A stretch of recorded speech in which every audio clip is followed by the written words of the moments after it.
RPSC द्वारा आयोजित ACP exam 2014 के अंदर question number 40 paper number second के अंदर पूछा गया है, during the planning phase of the system development life cycle the dash help to define the scope of the problem.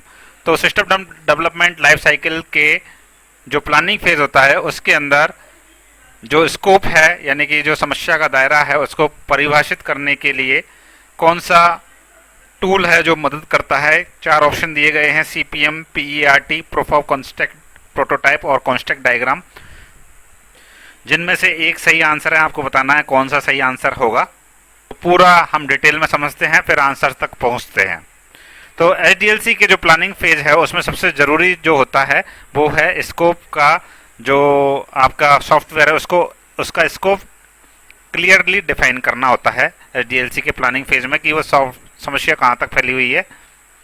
के लिए जो उपयुक्त टूल होता है वो कॉन्स्ट्रक्ट डायग्राम होता है। कॉन्स्ट्रक्ट डायग्राम एक तरह का high level data flow diagram होता है जो कि पूरा सिस्टम एक ही प्रोसेस के रूप में दिखाता है। इसमें जो चीज़ें कवर होती है वो होती है एक्सटर्नल एंटिटीज, यानी कि बाहर सिस्टम कौन कौन सी चीज़ों से जुड़ा हुआ है, डेटा कहाँ कहाँ से आएगा और किन किन के साथ डेटा का लेन देन होता है और सिस्टम की बाउंड्रीज कहाँ तक हैं।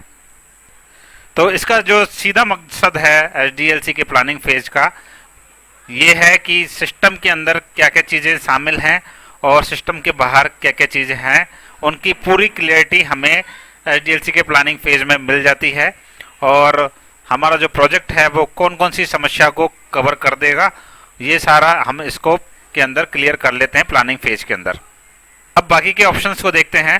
पहला ऑप्शन जो पूछा गया है PEM, CPM, critical path method. तो ये जो टूल है ये प्रोजेक्ट शेड्यूलिंग के काम में आता है और इससे हम ये पता लगा सकते हैं कि प्रोजेक्ट हमारा कितने टाइम में खत्म हो जाएगा।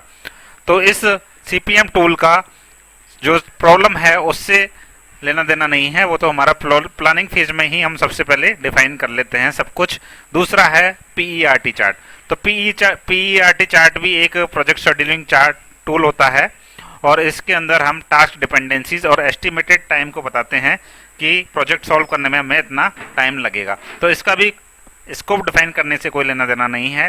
थर्ड ऑप्शन है प्रूफ ऑफ कंसेप्ट प्रोटोटाइपिंग, जो कि एक छोटा मॉडल है जो इससे हम ये चेक कर सकते हैं कि हमारे पास जो कोई आइडिया है या टेक्निक है वो पॉसिबल है या नहीं।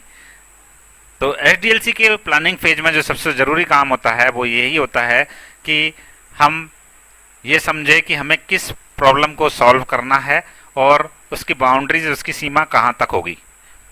तो जो कॉन्ट्रैक्ट डायग्राम है ये एक ऐसा डायग्राम होता है जो पूरे सिस्टम को एक सिंगल प्रोसेस ब्लॉक की तरह दिखा देता है और ये भी दिखाता है कि जो डेटा का लेन देन है वो किन किन के साथ है।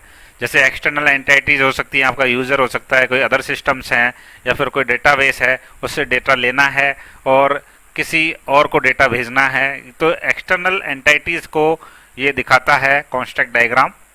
कॉन्स्ट्रक्ट डायग्राम में सिस्टम की बाउंड्रीज डिफाइन की जाती हैं जिससे प्रोजेक्ट का जो स्कोप है, दायरा है, वो स्पष्ट हो जाता है और क्लाइंट और डेवलपर दोनों को समझ में आता है कि सिस्टम किस में शामिल है और किस में नहीं है। इसको लेकर के कुछ एमसीक्यू भी हम डिस्कस कर लेते हैं। What is the main purpose of the construct diagram in the system analysis. तो जो कॉन्स्ट्रक्ट डायग्राम है उसका मेन पर्पज क्या है? Showing interaction with external systems. तो जो बाहर की चीज़ें हैं, बाहर एक्सटर्नल एंटिटीज़ है, उनके साथ हम कैसे इंटरेक्ट करेंगे, ये सब हमें कॉन्स्ट्रक्ट डायग्राम के अंदर क्लियर होता है। तो मेन पर्पज इसका यही है। In HDLC the planning phase is the mainly concerned with. तो जो एचडीएलसी का प्लानिंग फेज है वो किस चीज़ को लेकर के है?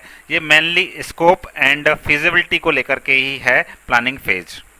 विच diagram is not part of the structured analysis. तो जो क्लास डायग्राम होता है वो स्ट्रक्चर्ड एनालिसिस का पार्ट नहीं है, बाकी डीएफडी है, आपका कॉन्स्ट्रक्ट डायग्राम है, ईआर डायग्राम है, ये सब आपके पार्ट है स्ट्रक्चर एनालिसिस के। तो अब इस क्वेश्चन का जो आंसर है बहुत क्लियर हो गया है। During the HDLC phase planning phase the dash help to define the scope of the problem. जो प्रॉब्लम का स्कोप डिफाइन करने का काम करेगा वो है इस कॉन्स्ट्रक्ट डायग्राम।